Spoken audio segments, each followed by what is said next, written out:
kalau Presiden nggak mau tahu, Panglima TNI nggak mau tahu, Kapolri nggak mau tahu, saya akan bikin pasukan besar-besaran se-Indonesia. Kita akan perang, kita akan kejar. Kita akan kejar, hajar, habisi, ganyang semua monyet PKI yang selama ini menghina ulama, menghina habaib. Siap ikut Habib? Takbir! Pulang dari sini nanti siapin aja kaca golok yang tajam, siapin senjata yang kita punya. Tiap saat saya bisa beri komando. Ini udah kelewatan. Dan kalau mau ini selesai, Rizik Syihab yang harus diamankan, sebagaimana almarhum Gus Dur dulu pernah menyatakan itu, bahwa kalau Indonesia mau aman, maka Rizik Syihab harus ditangkap.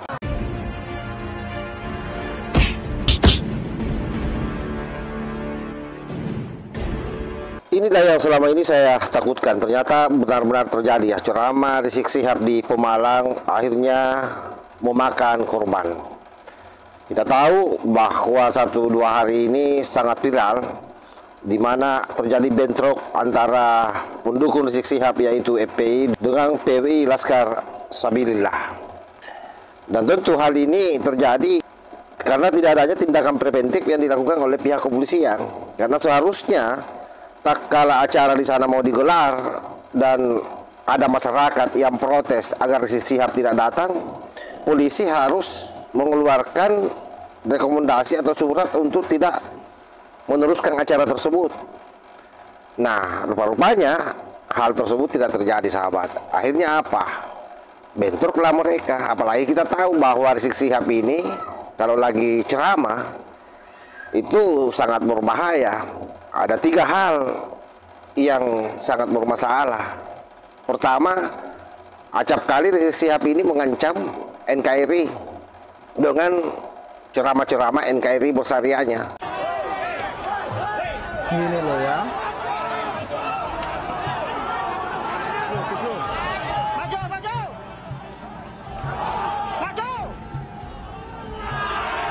Waduh, sampai seperti ini loh ya.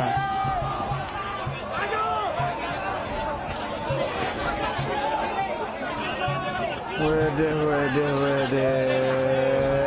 Yang kedua, Rizik Syihab ini memang menjadi salah satu pusarang adu domba di tanah air. Kenapa? Karena itu tadi, selalu mengajak orang, mengajak pengikutnya untuk perang. Sebutlah misalnya, kalau yang paling dekat-dekat dulu ya, bagaimana dia kampanye soal Pupu Papa, dan bagaimana dia menyuruh orang menyiapkan celurit untuk siap-siap perang. Lalu setelah itu dia meninggalkan tanah air ke tanah suci dengan alasan pergi umroh. Jadi dia kompori orang baru dia tinggalkan. Akhirnya apa yang terjadi? Terjadi betul di Pemalang dari efek provokasi yang dilakukan selama ini. Nah, coba kita lacak bagaimana video Rizik Syihab yang saya maksudkan bahwa senantiasa melakukan provokasi. Ini dia. Maka itu kita ingatkan kepada Bapak Kapolri segera perintahkan Panglima TNI dan Kapolri. Bapak Prabowo Subianto Presiden segera perintahkan Panglima TNI, jangan sampai perang ini Pak di negeri kita Pak. Jangan. Kalau Presiden nggak mau tahu, Panglima TNI nggak mau tahu, Kapolri nggak mau tahu, saya akan bikin pasukan besar-besaran se-Indonesia. Kita akan perang, kita akan kejar. Kita akan kejar, hajar, habisi, ganyang semua monyet PKI yang selama ini menghina ulama, menghina habaib, menghina muhibbin, menghina NKRI, dan pura-pura bela Pancasila. Saya tanya sekali lagi, semua siap berjuang? Siap ikut Habib? Takbir! Pulang dari sini nanti siapin aja kaca golok yang tajam, siapin senjata yang kita punya. Tiap saat saya bisa beri komando. Ini udah kelewatan. Karena itu dari dulu almarhum Gus Dur sudah pernah membuat satu pernyataan yang sangat keras, bahwa Rizik Syihab ini tidak saja bodoh, tapi juga dia adalah orang yang memelihara ormas bajingan. Siapa itu ormas bajingan? Ya FPI, yang hari ini dikenal dengan Front Persatuan Islam. Kalau dulu kan namanya Persaudaraan Islam, tapi ormas itu dibubarkan oleh Pak Jokowi. Dan hari ini muncul dengan nama baru, tapi tetap orang-orangnya sama. Imam besarnya tetap Rizik Syihab, jadi sama saja. Karena itu saya kira apa yang pernah disampaikan oleh almarhum Gus Dur, bahwa kalau mau negara ini aman, maka sebaiknya Rizik Syihab ini ditangkap. Tetapi tidak ada yang mau mempedulikan itu. Orang-orang itu kan tolol. Ya sudah, diapain? Kita sama orang tolol itu kan ya bicaranya nggak bisa seperti anak-anak. Makanya saya bolak-balik bilang kepada pemerintah, tangkap itu Habib Rizik, selesai. Bolak-balik ya dia lagi. Bahkan waktu Pak Jokowi menjadi presiden, berkali-kali Rizik Syihab melakukan pelanggaran, justru kemudian dia lari. Pada saat itu dia didera dengan isu chat mesum dengan Firza Husain. Dia lari menjadi buronan selama kurang lebih 3 tahun di Arab Saudi. Dan itulah yang menurut saya sampai hari ini tidak ada duanya melakukan umrah terpanjang di dunia selama kurang lebih 3 tahun. Dan kalau kita ingat pada masa itu, coba bayangkan ya, tinggal di negaranya orang, rumahnya pun oleh pemerintah Arab Saudi dilarang untuk kumpul-kumpul. Saking berbahayanya Rizik Syihab ini, apalagi di Indonesia kan, dengan situasi yang dia bangun selama ini, dengan provokasi-provokasi yang dia lakukan, saya kira sesungguhnya tidak ada pilihan lain bagi aparat hari ini untuk menertibkan orang ini.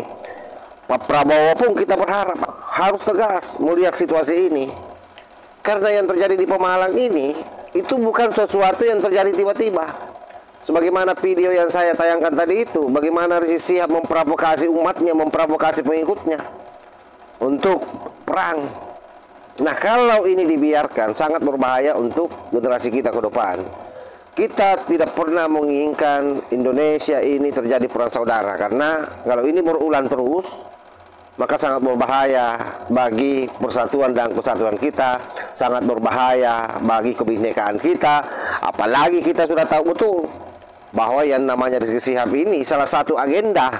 Ada 2 hari yang lalu kalau tidak salah saya up videonya itu, salah satu agendanya itu yang 1 tahun lalu dia sampaikan di Bandung adalah tetap NKRI bersyariah.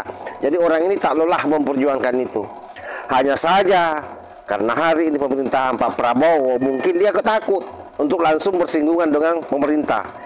Tetapi bisa jadi orang-orang yang selama ini menjadi hambatan buat dirinya pada saat Jokowi menjadi presiden, karena saat itu sesungguhnya dia sangat berharap Jokowi bisa tumbang dan bisa menggantikan Pancasila sebagai dasar negara dengan sistem khilafah atau istilahnya Rizik Syihab NKRI bersyariah, tetapi gagal terus.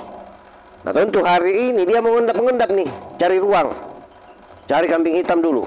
Bagaimana supaya dia tidak langsung terpantau oleh Pak Prabowo. Tetapi keyakinan saya, ini keyakinan saya ya, dia sendiri sudah longgar komunikasinya dengan Pak Prabowo. Kenapa? Karena kalau tidak longgar, maka otomatis dia tidak akan keluar-keluar di media.